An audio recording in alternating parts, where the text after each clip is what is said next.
श्रीमद राजचंद्र पत्रांक 200 भाग तीसरा तारीख 19/10/2000 श्री देवचंद भाई। नमो अर्यंताणम नमो सिद्धाणम नमो आयर्याणम नमो उवज्जायाणम नमो लोये सवसावणम नमो समय साराय स्वानुभूत्या चकास्ते चित्त स्वभावाय भावाय सर्वभावांतरचिले मंगलम भगवान वीरो मंगलम गौतमो गणी मंगलम कुंद कुंदार्यो जैन धर्मोस्तु मंगलम सर्व मंगल मांगल्यम सर्व कल्याण कारकम प्रधानम सर्वधर्माणम जैनम जयतु शासनम ओंकार बिंदु संयुक्तम नित्यम ध्यायन्ति योगिनो कामदम मोक्षदम चैव ओंकाराय नमो नमः। श्रीमद राजचंद्र वचनामृत वचनावली नंबर 200। इस वचनावली में मणि को लिखा है, सौभाग्य भाई के लड़के को पत्र लिखा है। मणि ने मोकलावेली वचनावली में आपनी प्रसन्नता थी अमारी प्रसन्नता ने उत्तेजन की प्राप्ति थी। संत नो अद्भुत मार्ग में प्रकाश है। जो वचनावली ये 14 पॉइंट है। कपाल स्वयं कहते हैं कि इस वचनावली में संत का अद्भुत मार्ग प्रकाशित किया है। ज्ञानी पुरुष के हृदय का चितार है। इसमें अपने को 5 पॉइंट तो चले हैं विस्तार से 2 लेक्चर में। जीव પોતાને ભૂલી ગયો છે અને તેથી સત્સુખનો તેને વિયોગ છે એમ સર્વ ધર્મ સંમત કહ્યો છે। પોતાને ભૂલી ગયા રૂપ અજ્ઞાન જ્ઞાન મળવાથી નાશ થાય છે એમ નિશંક માનવું। જ્ઞાનની પ્રાપ્તિ જ્ઞાની પાસેથી થવી જોઈએ એ સ્વાભાવિક સમજાય છે, છતાં જીવ લોક લજ્જા આદિ કારણોથી અજ્ઞાનીનો આશ્રય છોડતો નથી। એ જ અનંતનું મંદી કસાયનું મૂળ છે। આ ભૂલ બતાડી। एक तो अपने को भूल गया वो, और दूसरी भूल क्या कि आप नहीं जानते तो कोई जगाने वाला होता है उसके पास चले जाए, बताने वाला हो उसके, लेकिन बताने वाले की ही बात नहीं माने, ये दूसरी भूल। अपने को नहीं जानकर दुखी हुआ एक भूल, वो तो ओरिजिनल। लेकिन कभी कभी ऐसा भी मिला कि कोई बताने वाला मिले रास्ता, तो उनकी बात भी नहीं माने लोग लज्जा के कारण, ये दूसरी भूल। यही अनंतानुबंधी कसायनो मूल है। मतलब दर्शन का विख्यातों का ये 2 पार्ट है। अपने को भूल जाना वो अग्रहित, ज्ञानी की बात नहीं मानना वो ग्रहित। इस प्रकार से अब आगे, अब क्या उपाय है? तो उपाय सीधा है, ज्ञानी के पास जाओ, उन्होंने बोले ऐसा करो, उस रास्ते पे चलो तो अज्ञान मिट जाएगा, ज्ञान होगा। और ज्ञान होते ही परमानेंट सुख, सत सुख माने परमानेंट सुख मिल जाएगा। फिर दुखी होने का कोई चांस नहीं है, ऐसा हो जाएगा। 4 नंबर में उपाय बताते हैं। ज्ञान की प्राप्ति जेने इच्छी, जिसको इच्छा है वो, सबको इच्छा नहीं है। सबको पैसा कमाना है, नाम इज्जत आबरू परिग्रह बढ़ाना है। जिसको ज्ञान चाहिए सुखी होने के लिए, वो ज्ञान की प्राप्ति जेने इच्छी तेने ज्ञानी की इच्छा है वर्तू एम जिनागम आदि सर्वशास्त्र कहे छे। પોતાની ઈચ્છાએ પ્રવર્તતા મુનિ બનતા, શાસ્ત્ર વાંચતા, પૂજા ભક્તિ કરતા, પોતાની ઈચ્છાએ પ્રવર્તતા, જ્ઞાનીને પૂછ્યા વગર ભક્તિ કરતા, જ્ઞાનીને પૂછ્યા વગર શાસ્ત્ર વાંચતા, જ્ઞાનીને પૂછ્યા વગર પૂજા भक्ति और कुछ भी मान्यता रखना कि इससे सुख का मार्ग है। પોતાની ઈચ્છાએ પ્રવર્તતા અનાદિકાળથી રખડ્યો 4 ગતિ અને 84 લાખ યોનિમાં આ જીવ અનંત કાળથી ભટકે છે। क्यों? अपनी इच्छा चलाता। ज्ञानी ने उपास किया, हम भी उपास करें। ज्ञानी मंदिर में जाते हैं, हम भी जाते हैं मंदिर में, लेकिन ज्ञानी मुक्त में मोक्ष में जाते हैं और ये भटकता है। अगर पूजा करना, भक्ति करना, उपास करना, शास्त्र पढ़ना, यही इससे अगर मुक्ति होती तो कब की हो जाती? क्या बाकी रखा है? वो मुक्ति का मार्ग नहीं। પોતાની ઈચ્છાએ પ્રવર્તતા અનાદિકાળથી રખડે। अब कहते हैं भूतकाल के ज्ञानी नहीं चले। 5वें नंबर में वो बात की है, જ્યાં સુધી પ્રત્યક્ષ જ્ઞાનીની ઈચ્છાએ ન વર્તાય, એટલે કે એની આજ્ઞા નહીં વર્તાય, ત્યાં સુધી અજ્ઞાની નિવૃત્તિ થવી સંભવ નથી। भूतकाल के ज्ञानी वही कह गए हैं जो वर्तमान के ज्ञानी कह रहे हैं, तो अलग नहीं है। लेकिन हमको बोध होना है तो वर्तमान ज्ञानी से ही मिलता है, भूतकाल के ज्ञानियों से नहीं मिलता। भले वही की वही बात जो वर्तमान में बोलते हैं वही शास्त्र में मिल जावे, पुराने जो लिख के गए हैं। तो हम ये सोचेंगे कि नहीं चलो शास्त्र ही पढ़ लेते हैं, या पुराने जो गुजर गए उनकी टेप कैसेट है हमारे पास, वो सुन लेंगे, उनकी वीडियो कैसेट सुन लेंगे और हमको आत्मज्ञान हो जाएगा। ये होने वाला नहीं, ये बात 5वें नंबर में। अब क्या हो गया, अब सुखी होने के लिए बहुत सी कंडीशंस आ गई। ये ज्ञानी के पास जाना चाहिए क्योंकि हमको ज्ञान चाहिए। अपने स्वरूप का ज्ञान करने के लिए हमको ज्ञानी के पास बहुत सीखना है। वो ज्ञानी भी प्रत्यक्ष में होने चाहिए। प्रत्यक्ष ज्ञानी की आज्ञा से चलेंगे तो हमको विधि मिलेगी अपने स्वरूप को पहचानने की, अनुभव करने की, अपने स्वरूप का ज्ञान होगा और हम हमेशा के लिए सुखी हो जाएंगे। यहाँ तक ये बात है। अब आज्ञा का आराधन करना है, ये बात। उपाय क्या है सच्चा सुख प्राप्त करने का? वर्तमान में जो भी ज्ञानी है वो जैसा बोले वैसा करना है, अपनी बुद्धि नहीं चलानी। एक नियम बना लिए, ये उपाय बताया है, लेकिन अब हम सोचेंगे कि दूसरा ऑल्टरनेटिव नहीं है, तो चलो अभी हम ज्ञानी जैसा बोले ऐसा कर लेते हैं, क्योंकि गरज हमको है तो हम जैसा बोलेंगे ऐसा ही करना पड़ेगा। अभी हमको बीमारी में से बाहर निकलना है तो डॉक्टर को सौंप देना, बॉडी जो करना है कर भाई, हमको बचा दे, सब अर्पण है। तो ये मजबूरी है।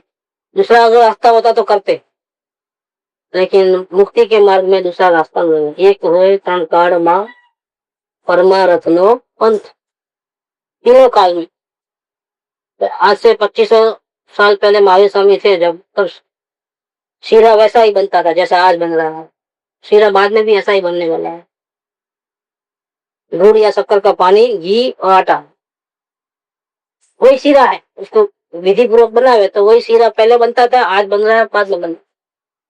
ऐसे ही तीनों काल में मुक्ति का मार्ग एक ही है, क्रियाएं बदलती हैं।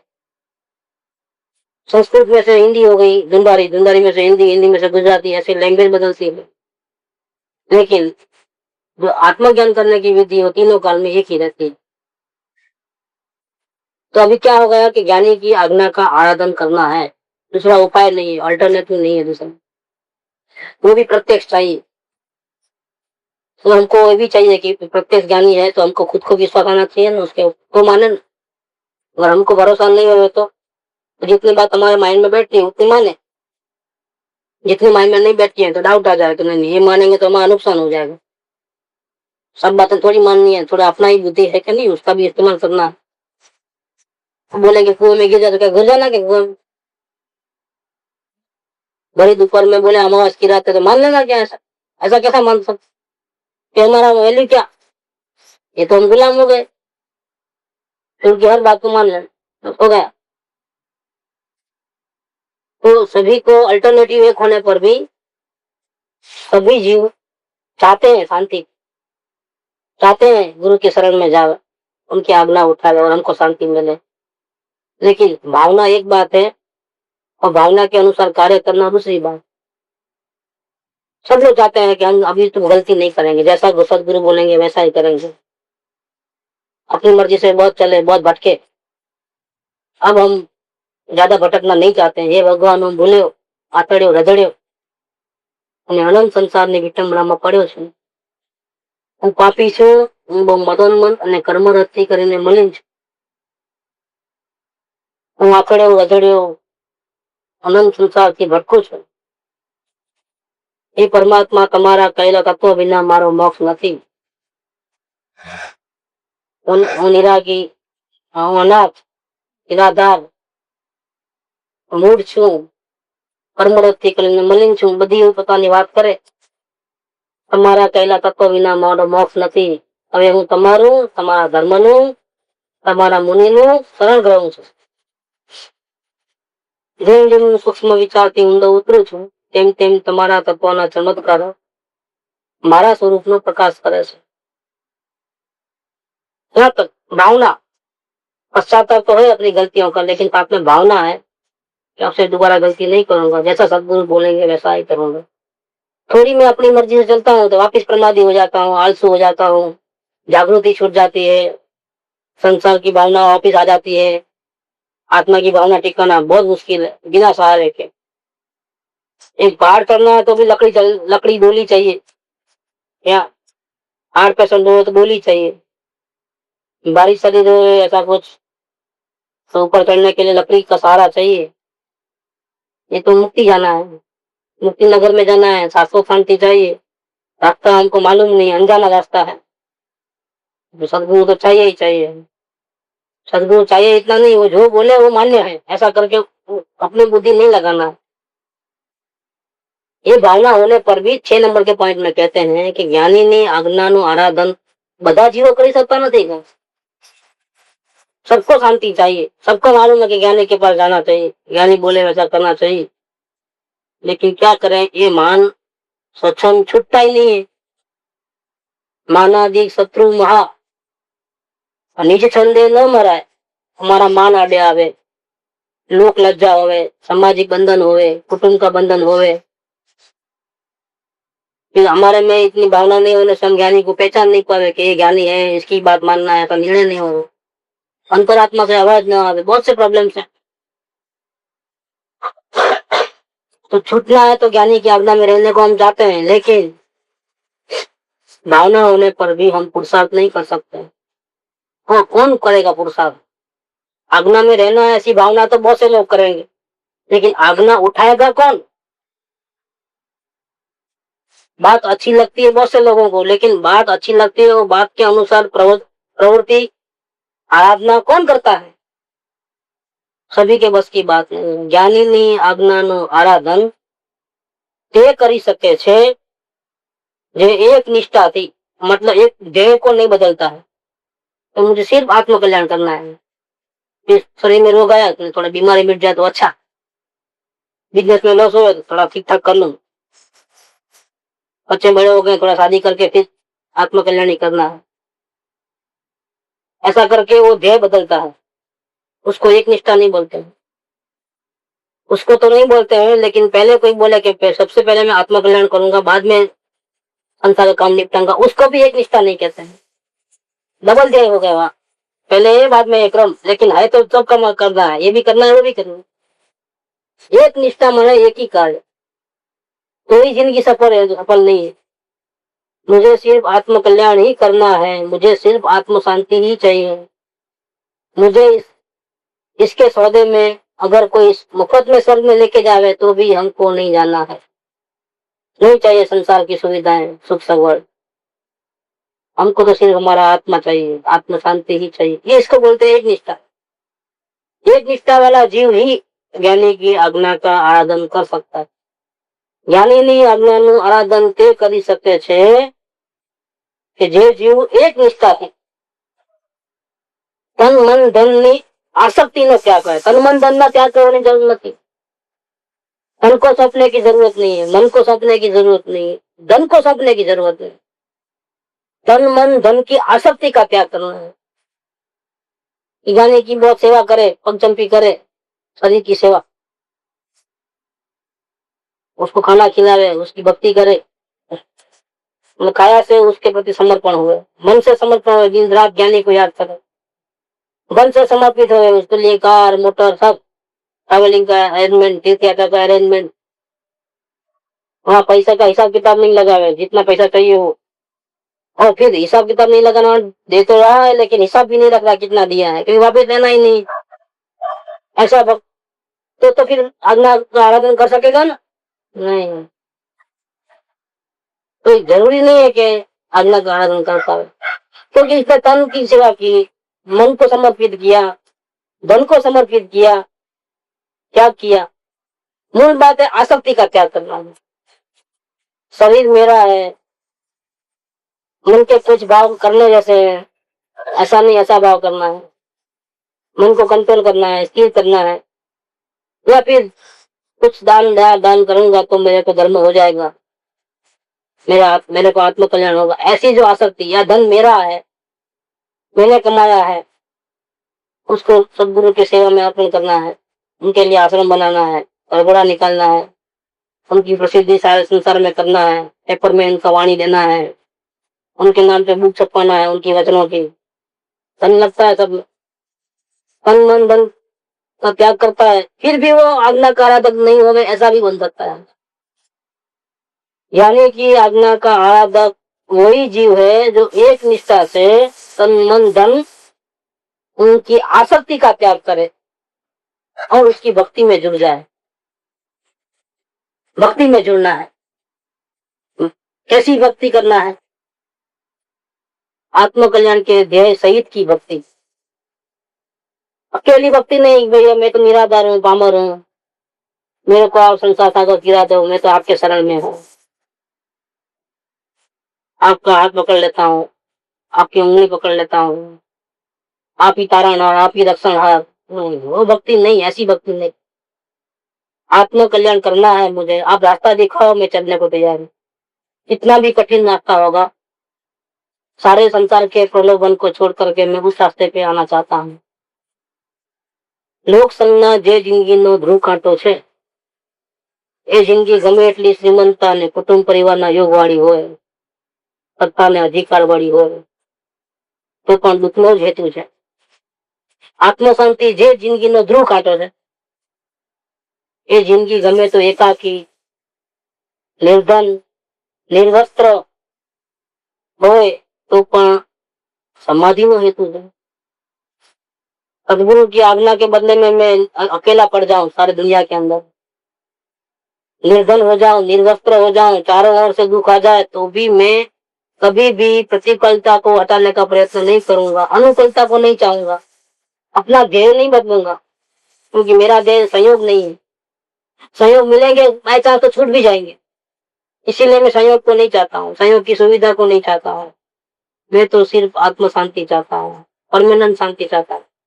ये बार बार जन्म लेना, बार बार मृत्यु होगी, मेरे को पसंद नहीं है। आप उपाय करना है तो जड़मूल से करना है, टेम्पररी उपाय नहीं करना है कि एक बार पुण्य करके स्वर्ग में जाके आए, बाद में वहां भोगने का पाप करके वापिस भटके, ऐसा काम मुझे नहीं करना। मेरी एक एक पल बहुत कीमती है, ये मनुष्य जीवन की एक एक पल बहुत कीमत है।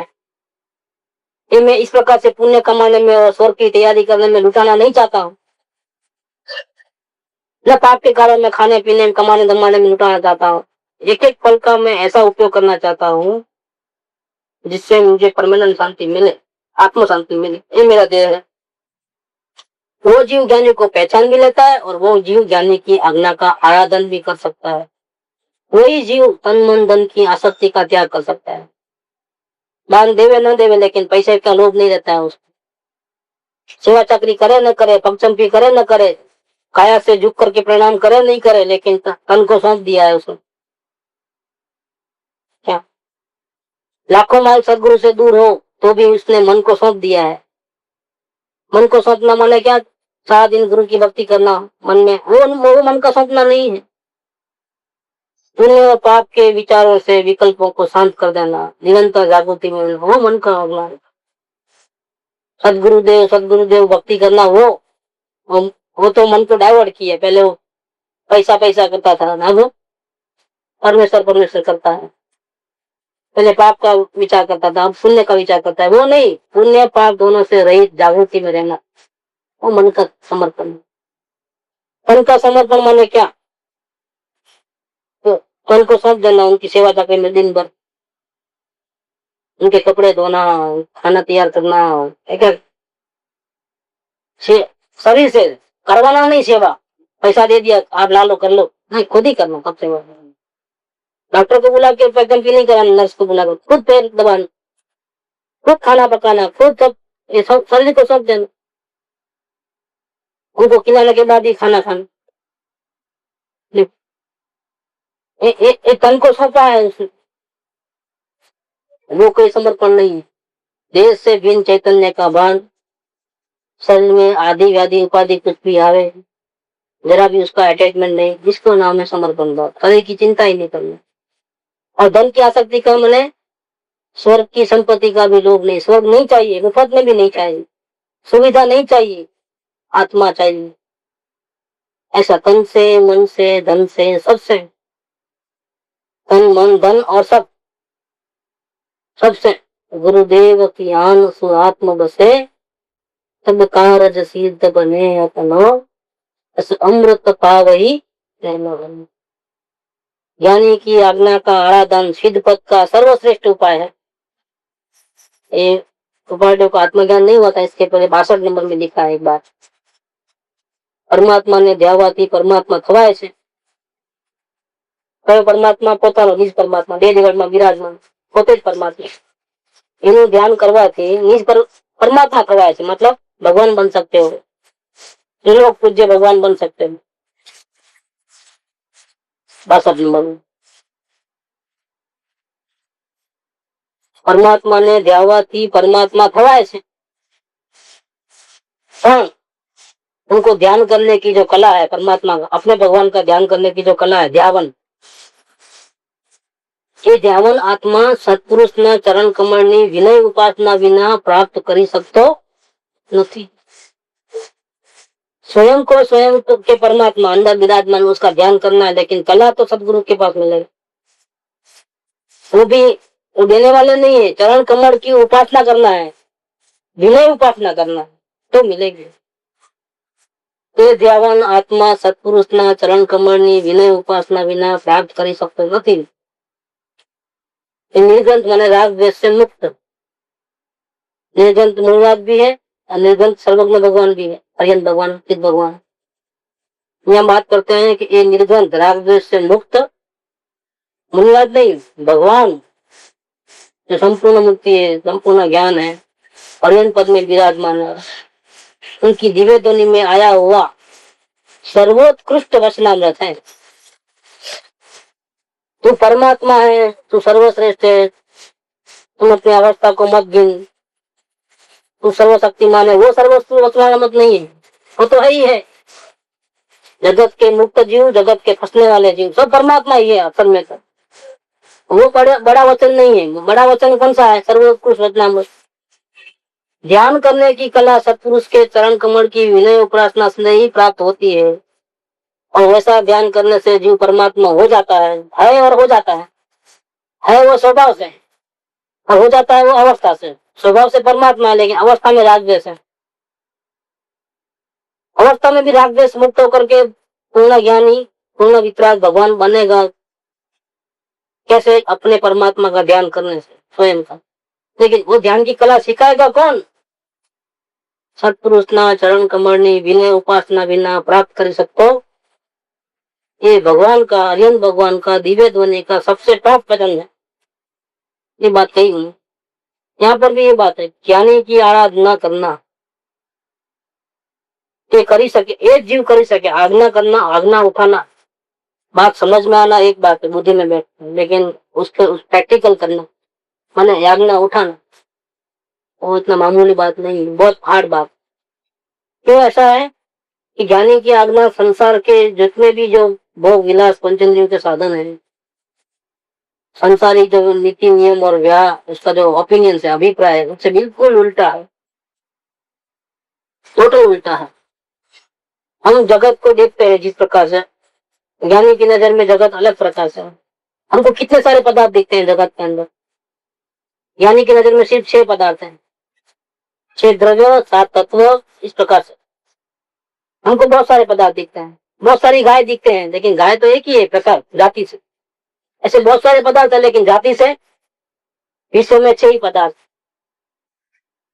उसमें भी किस प्रकार से डिवीजन है, कैसा है, वो सब भगवान की वाणी।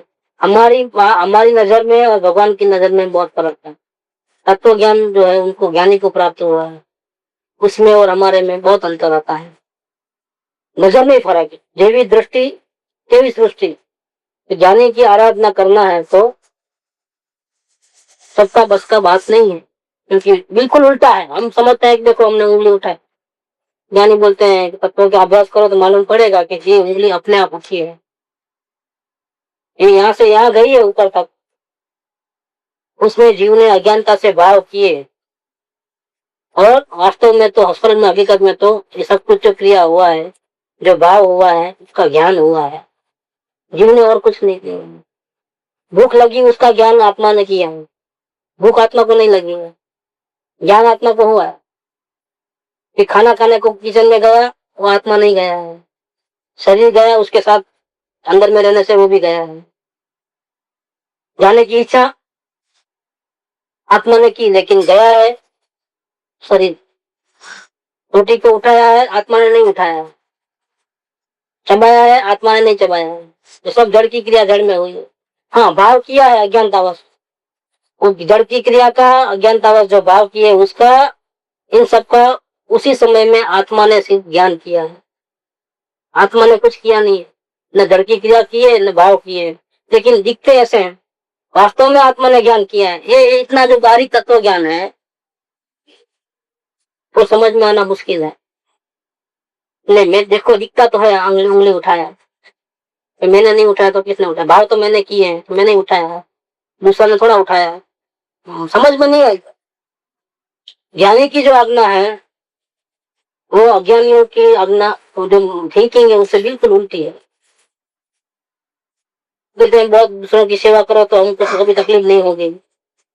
मानव जन सेवा हो, प्रभु सेवा, मानव सेवा करना, फिर मानव सेवा से आगे अबोल जानवरों की दया करके उनको छुड़ाना कत्ल खाने से, ऐसी बहुत सी प्रवृत्ति चलती है। इसमें धर्म मानते हैं यही हमारा जीवन है, इससे हमारा आत्मा लाभ होगा। ज्ञानी पुरुष ऐसा नहीं कहते हैं। ज्ञानी पुरुष के पास जो रास्ता है आत्म कल्याण का वो अलग है। ये सबको हर एक को समझ में नहीं आती। क्यों क्यों नहीं आती है? इसका और एक कारण ये है, सबको आत्म शांति नहीं चाहिए, संयोग की अनुकूलता चाहिए। जो चाहिए वो मिलेगा। आपको आत्म कल्याण करना है तो बात दूसरी पड़ती है, और कहते हैं वो समझ में आएगा। आपको आत्म कल्याण नहीं करना तो समझ में कैसे आएगा? क्योंकि वो तो आत्म कल्याण की ही बात करते हैं। उनके पास संसार के भोग विलास, संयोग कैसे मिले, संयोग कैसे बढ़े, प्रतिकूलता से कैसे बचना, वो ज्ञानी के पास नहीं है। शरीर में रोग आया तो निरोगी कैसे होना, वो ज्ञानी के पास दवा नहीं मिलेगी। रोगी होगे तो भी आपको कोई इफेक्ट नहीं आएगा आपके परिणाम के ऊपर, आप फिर भी शांत रहोगे, जानने देखने वाले ही रहोगे, नए कर्म बंधन नहीं करोगे, वो बात वो मिलेगी। वो मुक्ति की बात मिलेगी, लेकिन रोने धोने की, बचने की वो बात नहीं मिलेगी। धंधा लॉस में जाता है तो ज्ञानी की आज्ञा ऐसी नहीं होती कि ज्ञानी की आज्ञा मानने से हमारा लॉस भी ठीक हो जाएगा और प्रॉफिट हो जाएगा, ये बात नहीं मिलेगी। मुक्ति के बाद मिलेगी कि लॉस भी जाए और परिणाम में बहुत टेंशन हो तो टेंशन से कैसे मुक्त होना, नए कर्म बंधन कैसे नहीं करना, वो बातें सब मिलने की जानने में। तो ज्ञानी की बात उल्टी सुलटी होती है। हम चाहते हैं कि हमारा दुख दर्द मिटा दो, हमारा सर का दर्द मिटा दो, बिजनेस अच्छा कर दो, संयोग अच्छा कर दो, तो ज्ञानी बोलेंगे भैया हमारे पास नहीं आना, हमारे पास वो माल नहीं मिलता है, बाजार में मिलता है वो माल हमारे पास नहीं, हमारे पास टॉप लेवल का माल है। हम टेम्पररी सोल्यूशन नहीं करते हैं कि भूख लगी हो खाना दे दे, कितना भी दे वापिस कहाँ, भूख तो लगने ही वाली है। संयोग कितना भी अच्छा कर दे, राजा बना दे दुनिया का, लेकिन उसको मोड़ मारना पड़ेगा एक दिन, वापिस धरती पे आ जाएगी आसमान में उड़ने वाला। हमारे पास वो सॉल्यूशन नहीं है, हमारे पास ज्यादा अच्छा सॉल्यूशन है। हमारे पास वो दवा है जिससे आपको शरीर मिले ही नहीं और परमानेंट सुख मिल जाएगा, शांति, जन्म मरण करना नहीं पड़े, वो दवा हमारे पास है। संयोग को ठीक कैसे करना, प्रतिकूलता से कैसे बचना, संयोग में संयोग की शांति कैसे मिले, वो हमारे पास कोई इलाज नहीं है। हम नहीं करना ही नहीं चाहते हैं, इसीलिए अपना ध्येय समझ कर क्या आना, सिर्फ आत्मा कल्याण के लिए आना। उनके पास जाने से संयोग सुधरते हैं, इसलिए नहीं आना। गुरुदेव ने पगले किए सागर में भाई के पास, वो देनगढ़ में नहीं थे कोई, लेकिन इतने बड़े महापुरुष बाजू में आए हैं किसी मुमुक्ष के पास, तो आया दर्शन करने से, प्रभावित हुआ बातों से, हमारे घर में ही पगला करो, बाजू में रहते हैं। तो इतनी अच्छी विनती की तो ठीक है, बाजू में है 2 मिनट जाके आएंगे, जाते हैं बाजू में, बस आशीर्वाद दिया। ऐसा भी संत महात्मा सबको, कोई जैन अजैन थोड़ा देखते हैं, उनको कौन ऐसा कि जैन के घर में जाऊंगा अजैन के घर में नहीं जाऊंगा, ऐसा नहीं रहता है। बस 2 मिनट बैठे फिर चल दी, बड़ा बंगला मकान होगा, उसके दिमाग में ऐसा घुस गया कि देखो गुरुदेव आए जब से हुआ है,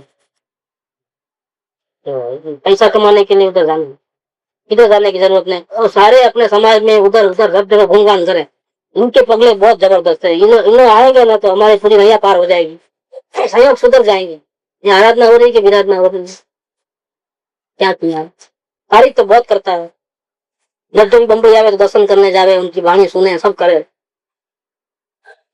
क्या भावना थी? आत्मकल्याण की भावना थी कि संयोग और बढ़ेंगे और अच्छे हो जाएंगे। इनकी कृपा से सब सुख सबर मिली है। इनके पगले पड़े जब से पूरी चमत्कार हो गया है। कभी सपने में सोचा नहीं था जिंदगी भर ऐसे ही कर्ज में डूबे रहेंगे, ऐसा लगा। सब मामला सुलझ जाए। ऐसे गुरुदेव ने कई जैनों के घर में पगले दिए, सबको ऐसा नहीं हुआ है। वो तो अपना किस्मत है, लेकिन उसको ऐसा इतना गुणगान गावे, इतना गावे गुरुदेव के बात पूछोगे। साल में नियम ले लिया, साल में एक बार तो सोनगढ़ जाकर के दर्शन करके आना, इतने लाख रुपया खर्च करके आना। ये क्या है? ये सब ये तन मन धन की आसक्ति है। कोई जी आत्मा की आराधना करता है कि विराधना करता है? गुरुदेव तो आत्मा को आत्म कल्याण करने को बोलते हैं, संयोग बनाने को नहीं। वो तो अपने आप बढ़ जाए वो अलग बात है, लेकिन उनकी आज्ञा क्या है कि भैया मनुष्य जो बहुत महंगा मिला है, बहुत भाग्यशाली मनुष्य बहुत मिला है, सत्य देव गुरु शास्त्र मिले, अनंत काल से तुम भटकते आ रहा है। अब ये सुंदर अवसर है कि तुम अनंत काल की भटकन को मिटा सकता है। अगर तू आत्मा का अनुभव कर लेगा तो तेरा बेड़ा पार हो जाएगा। ये आज्ञा है। आत्मा में दृष्टि करके आत्मा की आराधना करना ही आज्ञा है। गुरु की आराधना करना वो भी आज्ञा नहीं है। गुरु को कुछ नहीं चाहिए, आपकी सेवा भक्ति कुछ नहीं चाहिए। उनका उद्देश्य ऐसा नहीं है कि आप हमारी भक्ति करो, वंदन करो, नमस्कार करो, हमारी सेवा करो तन मन धन से। वो तो ये कहते हैं कि तुम अपने आत्मा की आराधना करो। ये मनुष्य वो कब निकल जाएगा हाथ से मालूम नहीं है। ये तुम तो अजर अमर है, कहीं ना कहीं तो तू जाएगा ही, शरीर छूट जाएगा, यहाँ संयोग छूट जाएंगे, लेकिन तुम तो कहीं ना कहीं हो गई।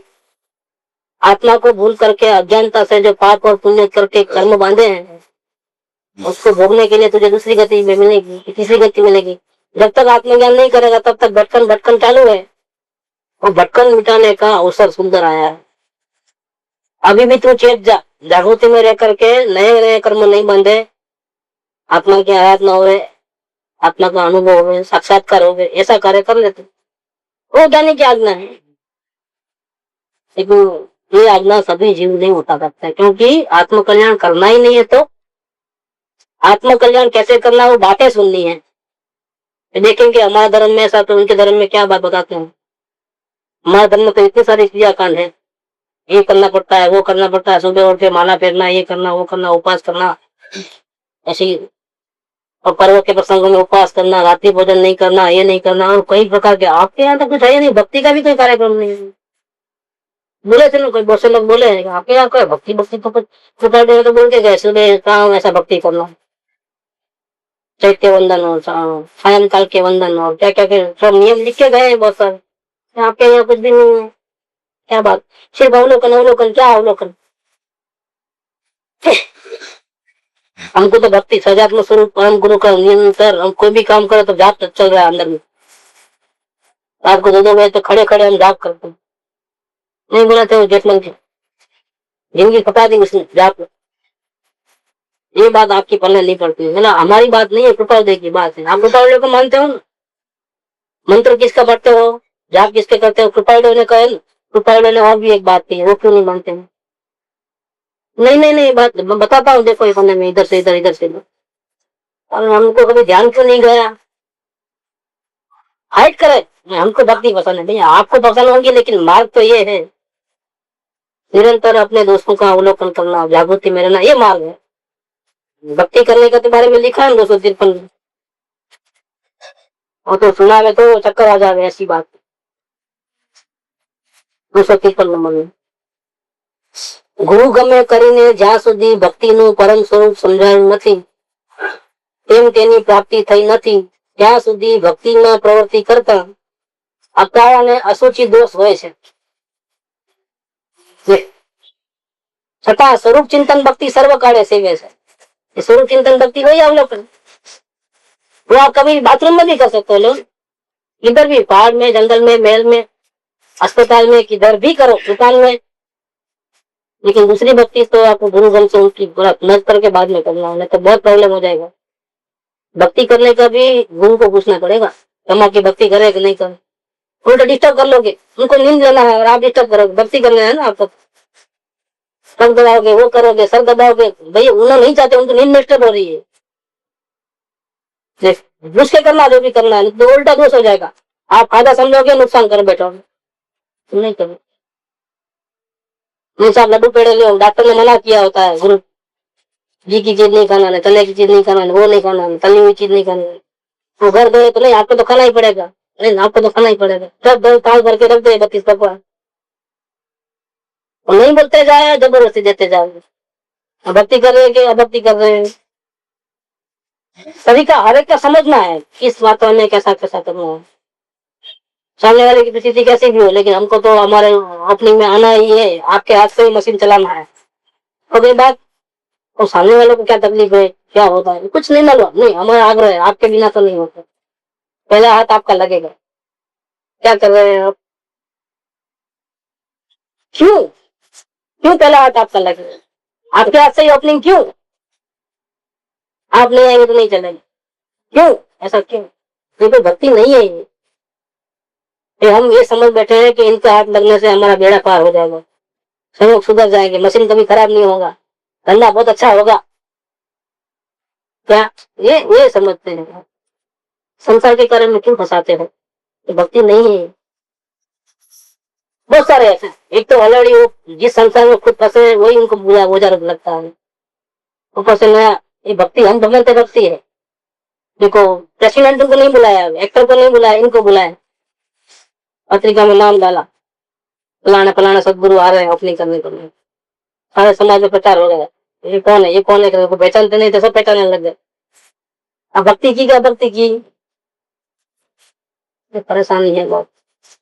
भक्ति करने में भी बहुत तकलीफ है। ये ज्ञानी की आज्ञा नहीं है, ये मेरा कहना है। ज्ञानी की आज्ञा अपने आत्मा का कल्याण करना है। इन सब पुण्य पाप के कार्य के अंदर हमारे को अपना समय गंवाना नहीं है। समय बहुत कीमती है, ऐसे इसको व्यर्थ नहीं करना है, अपनी आत्मशक्ति को संभालना है। तो ज्ञानी आज्ञानु आराधन तेज करी सके, जो एक निष्ठा है, तन मन धन नी आसक्ति न त्याग करे। धन का त्याग करे नहीं करे कोई बात नहीं, लेकिन उसकी आसक्ति का त्याग तो होना ही चाहिए। करोड़ों की संपत्ति होने पर भी मेरी एक भी रुपया मेरा नहीं, ऐसा होना चाहिए। आसक्ति नहीं, अधिकार वृत्ति नहीं इसके ऊपर। उनका त्याग करके फिर क्या करना? मन खाली हो गया। अब धन संभलने वाला होगा संभलेगा, बढ़ने वाला होगा बढ़ेगा, लॉस होने वाला होगा लॉस होगा, क्योंकि आसक्ति नहीं है। शरीर अच्छा रहने वाला अच्छा रहेगा, बुरा रहने वाला बुरा रहेगा। भूख भी लगे तो लगे, नहीं लगे तो नहीं लगे, प्यास लगे तो लगे, आसक्ति नहीं है। अब कोई भी प्रॉब्लम आया तो हमको कोई माइंड में प्रॉब्लम नहीं होता है। क्यों? कि हमारी आसक्ति टूट गई है। अब हम निरोगी रहे चाहे रोगी रहे, हमको कोई फर्क नहीं पड़ता है। मन में चाहे बुरे विचार आवे चाहे अच्छे विचार आए, हमको कोई फर्क नहीं पड़ता है, क्योंकि हमने मन के साथ का संबंध तोड़ दिया है। तो मन मेरा नहीं है। और पैसा बढ़े घटे, संभले नहीं संभले, हमारे को हमारी आराधना में कोई फर्क नहीं पड़ता है। क्यों? धन के साथ का हमारा जो मेरा पने का जो लेबल था, मैंने कमाया, मेरा नाम पे इतना बैंक में पैसा है, ये मेरी संपत्ति है, ये मेरा मकान गाड़ी मोटर सब कट कर दी। आसक्ति का त्याग किया है। मोटर में बैठा है, चला रहा है, घूम रहा है, मेरी मोटर नहीं है, आसक्ति का त्याग। अब मन क्या होगा? खाली होगा। आसक्ति है तो बहुत सारे विचार है, आसक्ति नहीं है तो विचार पूरे कंट्रोल हो गए। आसक्ति का त्याग किया है। ज्ञानी की आज्ञा का आराधन करने के लिए क्या किया? आसक्ति का त्याग किया। फिर भी जब तक आसक्ति का त्याग किया, मन खाली हो गया। मन में तो आत्मदर्शन तो होता नहीं है अभी, क्योंकि अभी कला सीखना बाकी है। बीच में जो मन खाली हुआ उसको कैसे भरता है? वो सदगुरु की भक्ति से भरता है। देखो, आसक्ति का त्याग करने के बाद आत्मदर्शन हो गए, उस बीच का जो टाइमिंग है वो भक्ति से भरता है। એનો ત્યાગ કરી તેની ભક્તિમાં જોડાય, જ્ઞાનીની ભક્તિમાં જોડાય। अब 7 नंबर का पॉइंट, ये उपाय बताया। ज्ञानी की ऐसी आज्ञा उठाएगा, तन मन धन की आसक्ति छोड़ करके भक्ति करके, तो उसको आत्मज्ञान होगा। आत्मज्ञान की विधि मिलेगी, फिर वो प्रैक्टिस करेगा, आत्मज्ञान होगा। आत्मज्ञान होते ही टेम्पररी दुख सुख सब मिट जाएगा, हमेशा की शांति हो जाएगी, जन्म मरण मिट जाएंगे। अब 7 नंबर का पॉइंट, उपाय तो भक्ति बताया है, ज्ञानी की आज्ञा का आराधन और भक्ति। और 7 नंबर के पॉइंट में क्या कहते हैं? कोई ऐसा बोलेगा कि देखो ये तो अपने को पूजा कराने की बात आई, हमारे मालूम ही था, सब स्वार्थी रहते हैं। तो भगवान पूर्ण वितरागी है, बाकी कोई वितरागी नहीं, सबको जरूरत पड़ती है। नाना नाना बोलते हैं लेकिन ले लेते हैं बाद में। क्या अपने को भक्ति पूजा उनको पसंद है, ऊपर से तो ऐसा ही बोलेंगे कि भाई भक्ति नहीं करना, वो नहीं करना, लेकिन भक्ति करते हैं तो राजी हो जाते हैं। अंदर में तो फूले नहीं समाते हैं। तो ये रागी द्वेषी है ना, ज्ञानी तो है लेकिन रागी द्वेषी है। उनको भी प्रेम करे तो पसंद है, अगर थोड़ा गालियां दे दिया तो उनसे हम दूर हो जाएंगे, फिर वो हमारे सामने भी नहीं देखेंगे। तो अभी कसा है, पूर्ण कसा है कहाँ रही थी, पूर्ण कसा रही तो भगवान है। इनको तो थोड़ा आप गाली देके देखो तो थोड़ा मन नाराज कर लेते हैं, क्या दिल छोटा कर लेते हैं, फिर बात नहीं करते हैं अपना। थोड़ी हमारे से गलती हो जाए तो सामने भी नहीं देखते।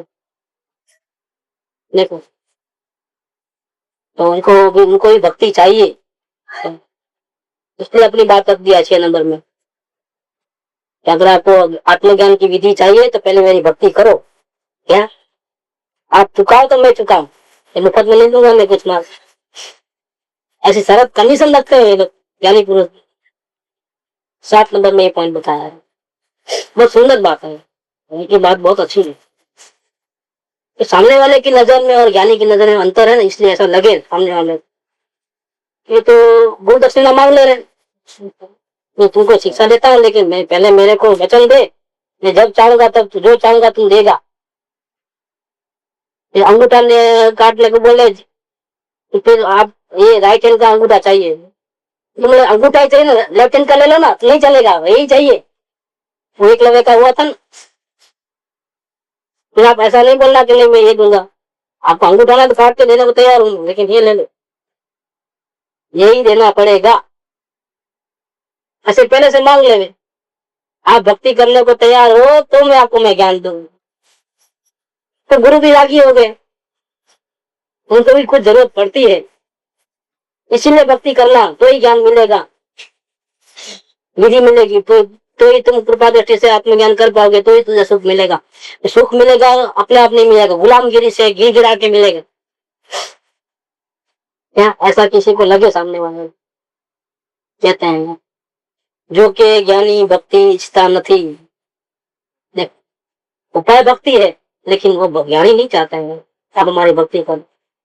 जो के ज्ञानी भक्ति इच्छता नहीं, तो भाई किधर कहा क्यों कि भक्ति कर नहीं चाहिए, तो ये चैप्टर आया क्यों? भक्ति नहीं चाहते हैं तो क्यों बोलते हैं कि भक्ति करें, भक्ति चाहिए, भक्ति के बिना नहीं हो। जो के ज्ञानी भक्ति इच्छता नहीं परंतु मोक्ष अभिलाषी ने, जिसको जन्म मरण मिटाना है, आत्मकल्याण करना है, ऐसे जीव को भक्ति किए बिना उपदेश परिणाम करता नहीं है। भक्ति होगी तो ज्ञानी का जो रहस्य है वाणी का वो बैठ जाएगा, माइंड में समझ में आ जाएगा। भक्ति नहीं होगी तो सुनेगा यहाँ से या निकाल देगा, या सुनेगा बुद्धि में बिठा देगा, लेकिन सुन करके हृदय में परिणाम में नहीं आएगा। इसीलिए शिष्य के भले के लिए शिष्य का उपदेश समझ में आवे, शिष्य को जो हम कह रहे हैं कला बता रहे हैं वो बराबर आत्मसात हो जाए, परिणाम में आवे, उसलिए शिष्य को भक्ति करना जरूरी है अपने फायदे के लिए। गुरु का फायदा करने का नहीं है, गुरु को कोई फायदा नहीं है, आपकी भक्ति करो या ना करो, नहीं करने से नुकसान नहीं है, करने से फायदा नहीं है। शिष्य को फायदा होवे, उपदेश परिणाम हो जाए, इसीलिए कह रहे हैं।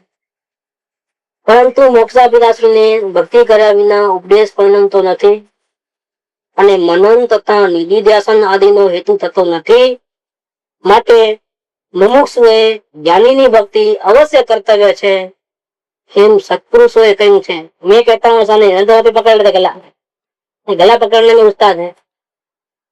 आपको देना है तो दो भाई, आपको दया आती है तो कमीशन रखोगे तो हमको नहीं चाहिए, जाओ दूसरा पकड़ लेंगे। क्या आपको हमारे पे दया नहीं आती है और कमीशन रख लेते हो, और नहीं आती है भक्ति तो कहाँ से लावे, वो भी तो सहज आनी चाहिए ना। सही में सहज में ही आनी चाहिए भक्ति, परमेश्वर बुद्धि सहज में ही आती है, करने से नहीं आती है। तो आपको भी चाहिए, आपको भी कोई डिमांड है, सत्पुरुष को भी कुछ कमी पड़ती है, भाई उनको आत्मज्ञान हो गया, उनको कोई कमी नहीं है, किसी बात परमात्मा मिल गया उनको आपकी भक्ति से कोई जरूरत नहीं है। तो आपको अगर उपदेश उनका समझना है, आत्मसात करना है, परिणमन करना है तो करो, विधि विधान बता दिया कि ऐसे करने से ऐसा ऐसा होता है। अभी करना नहीं करना भटकना मोक्ष में जाना वो आपके ऊपर।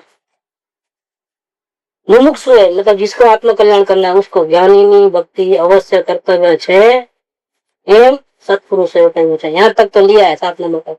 अब 8 से 14 जो है निकल लेंगे।